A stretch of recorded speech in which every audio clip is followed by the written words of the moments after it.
My name is Sanjay Gupta. I'm a cardiologist in York. Another beautiful summer's evening in Yorkshire.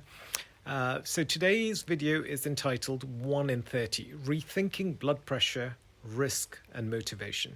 So yesterday I heard a very eloquent speaker talk about one of the great challenges in medicine, non-compliance with antihypertensive therapy. So this speaker is a colleague. I have a lot of respect for him. He is an exceptional cardiologist and he knows a ton about blood pressure.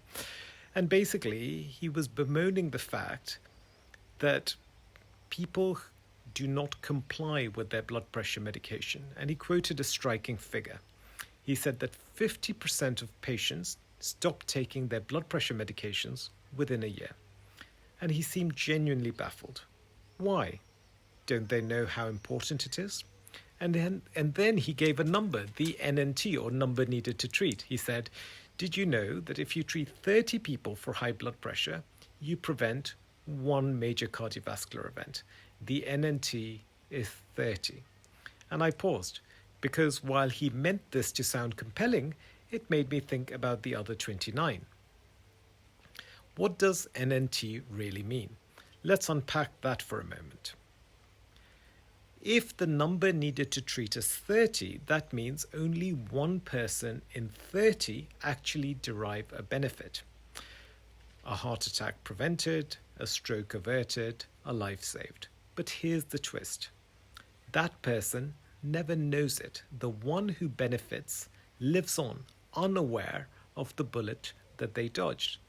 The 29 who didn't benefit, well, they still took the tablets religiously.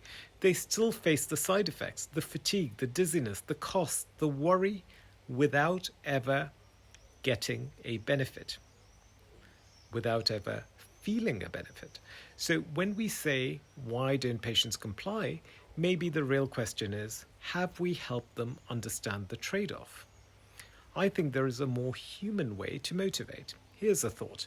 Instead of trying to frighten people with statistics, what if we focused on showing them evidence of damage already done? Because seeing is believing. I truly believe that high blood pressure is not a number that has been decided. You know, it's not like, oh, the whole world has to be categorized by a certain number decided by a bunch of experts.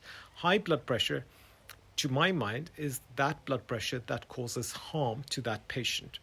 And therefore, if you can show the patient signs of harm at a microscopic level, then you motivate them. So if you can show them signs of left ventricular hypertrophy on a heart scan. So left ventricular hypertrophy basically means that the heart is more muscular. Why is it more muscular? Because it's working harder.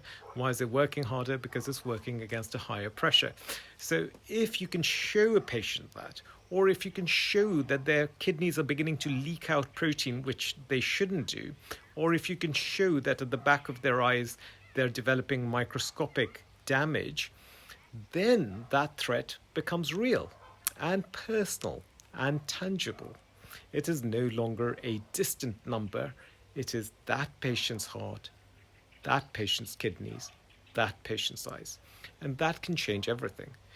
So I cannot overstate the role of empathy and understanding. Most patients are not non-compliant because they are reckless. They're tired. They're confused. They are overwhelmed. They don't feel the benefit, they just feel the burden. If we want better outcomes, we have to do more than just prescribe. We have to educate, we have to listen, and make risk visible and meaningful. We have to move away from fear-based messaging to compassion-driven conversations. We measure blood pressure because we believe it matters. But maybe we also need to measure understanding, motivation, and trust. Because a pill only works if someone takes it, and someone only takes it if they believe in it. So we need to give people something to believe in. I hope you found this useful.